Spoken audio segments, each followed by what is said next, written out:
The Texas Tech football team came out hot and ready tonight as they defeated the Kansas Jayhawks 43-28, making this their best home record since 2009.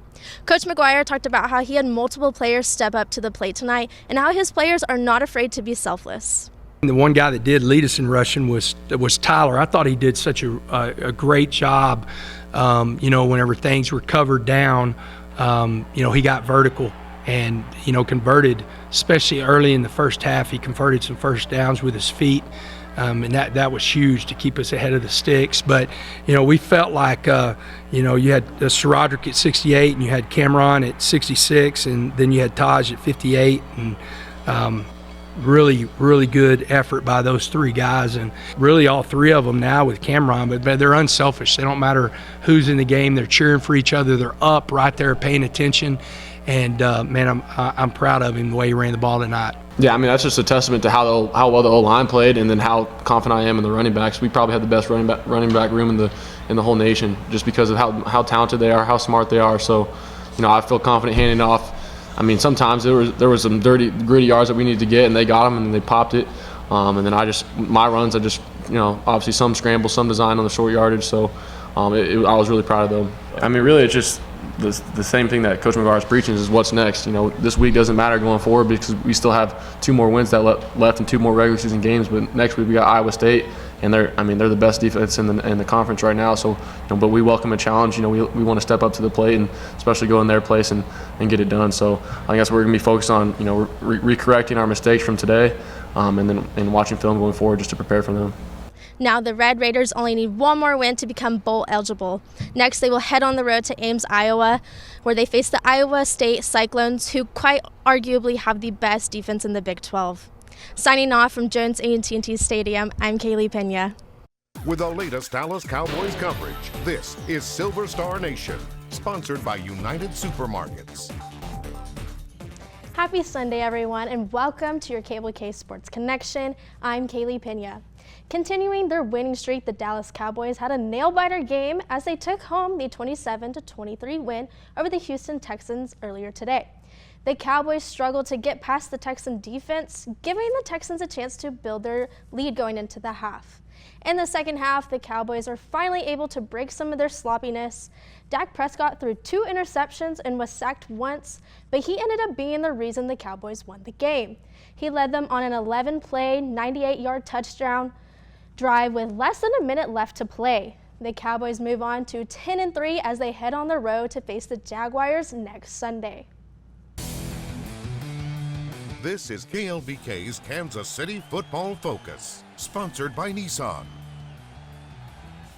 Coming off a devastating loss to the Bengals last week, the Kansas City Chiefs took home the 34-28 road win.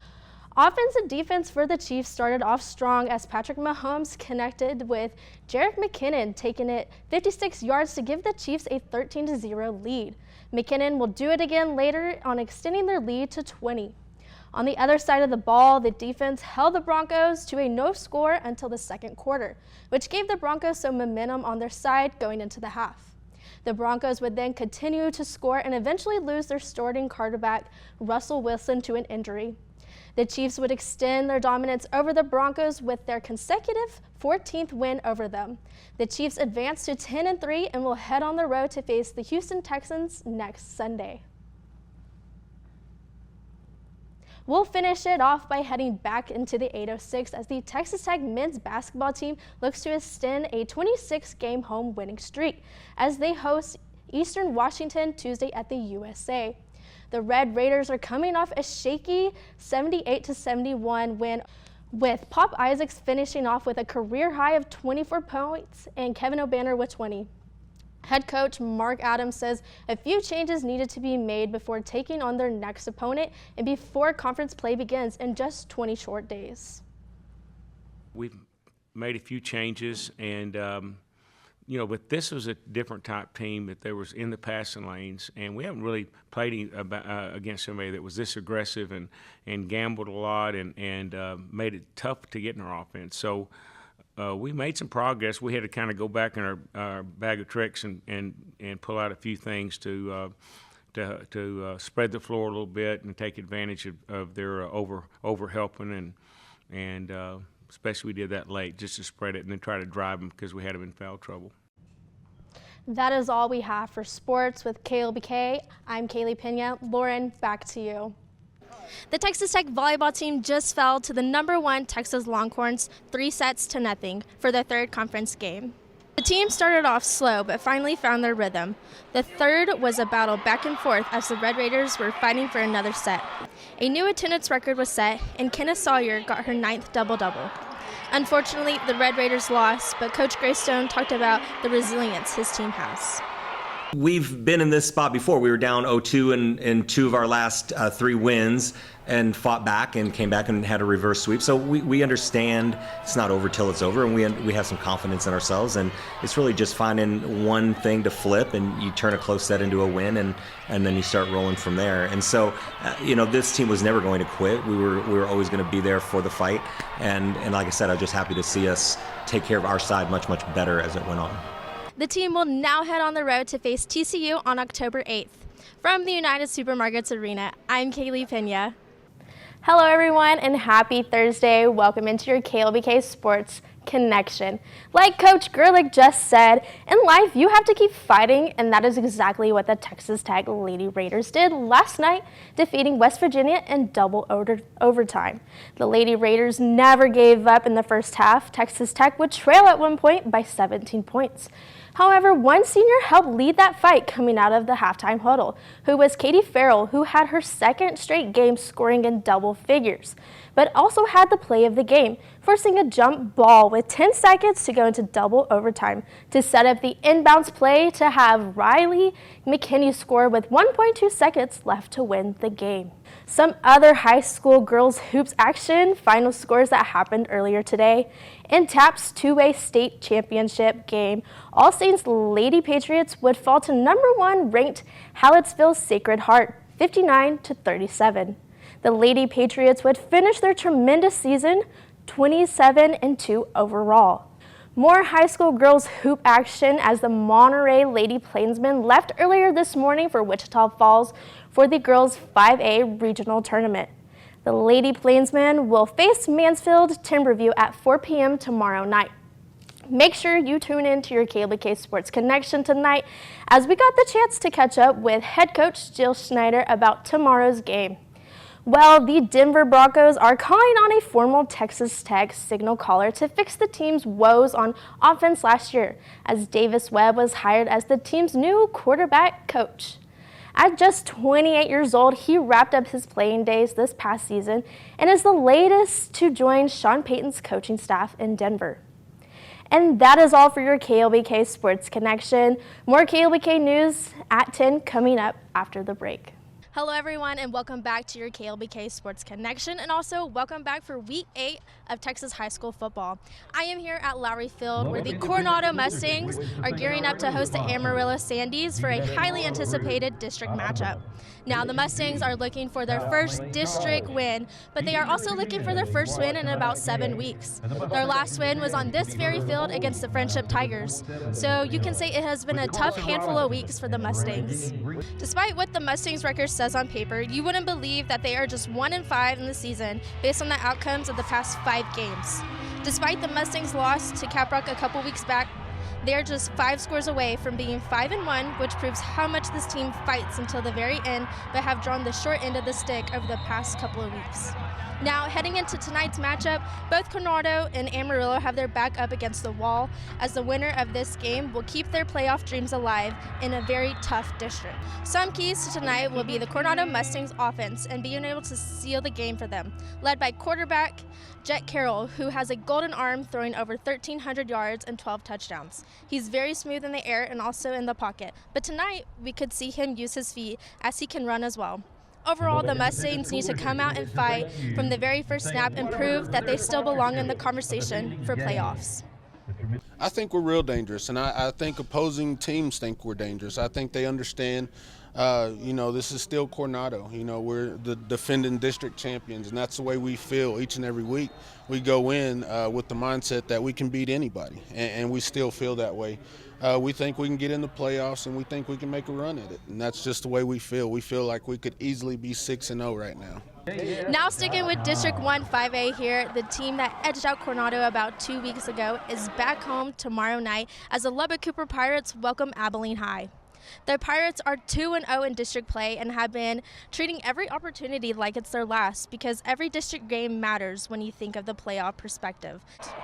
Their defense stands out. They play really hard. I don't think they're going to be the biggest defense we've played, but they put 11 guys out there that are going to play hard and play physical. And Coach Fullen does a good job, and I think that's something that he instills in them, that they're going to play defense. We know it's going to be a challenge. It's the biggest game of the year. It's kind of the theme. Every week will be the biggest game of the year, and right now it is. And I think it's got a lot of implications for possibly getting in the playoffs or seeding and all that. So we're treating it that way, and we're excited to get back out there. The Lubbock High Westerners are also back at Lowry Field tomorrow as they are looking for a bounce-back win after dropping a tough one to Palo Duro last week. Even though it wasn't the outcome the Westerners wanted, there was a lot to be proud of as the Westerners have been hit with the injury bug, leading to many of their underclassmen having to step up. Head coach Juan Rodriguez says that their fight from their underclassmen has been huge, and it's exciting to see a little glimpse of what their program will look like in a couple of years. It's extremely exciting for me, not just from our, the guys that are playing on the field now, but, you watch our JV kids, hanging tough, and then you watch our younger kids, our freshman kids are 5-1, and, our Hutch and Cavazos middle school kids are doing a great job. So I think the future is really bright for us. We had a kid come back yesterday, and if that stands correct, we had 100% of all our feeders show up to Lubbock High, so that's definitely a big win for us. So it's something that we're really excited about. Now, lots of great games going to be happening on here in the 806 over the next 24 hours. We are now under 30 minutes away from kickoff here at Lowry Field. Once again, the Coronado Mustangs will be hosting the Amarillo Sandies at 7:05 at Lowry Field. Reporting live from Lowry Field, I'm Kaelea.Pena. Happy Sunday, everyone, and welcome back to your KLBK Sports Connection. I'm Kaelea.Pena. The Texas Tech football team defeated the Iowa State Cyclones 14-10 while playing in the coldest weather they have seen yet. Tyler Shuck led the team to 2 touchdowns, while the Red Raider defense only held the Cyclones to 1 touchdown, although they did gain twice as many yards as Tech. This victory made Texas Tech bowl eligible for the 2nd straight season and secured their first road win. The Red Raiders will close out their regular season with a home game against the Oklahoma Sooners. Here's what head coach Joey McGuire with his thoughts on the team. It's Creed too. There's a point where he goes in the desert, and it's going to be a nasty fight. It's going to be body blows, and you're talking about one of the toughest teams in the country in Iowa State. They pride themselves on that, and that was one thing we talked about, and we actually watched that scene last night when we got back from the movies and talked about, we got to put our foot in the tire, and, to give pain, you got to be able to take pain. And that was kind of what it was going to be. There's going to be the pain of the weather. There's going to be pain of, hitting and playing a physical game. But that's what the tire was. While the Texas Tech football team braced the cold, the men's basketball team has been soaking up the sun in Hawaii for the prestigious Maui Gym Invitational. The Red Raiders opened the tournament against undefeated number 10 Creighton, where they plan to continue their winning streak and make a name for their newly developed team. A win would give the Texas Tech program a victory against a top 10 team for the 9th consecutive season. Here's what head coach Mark Adams has to say about their upcoming game.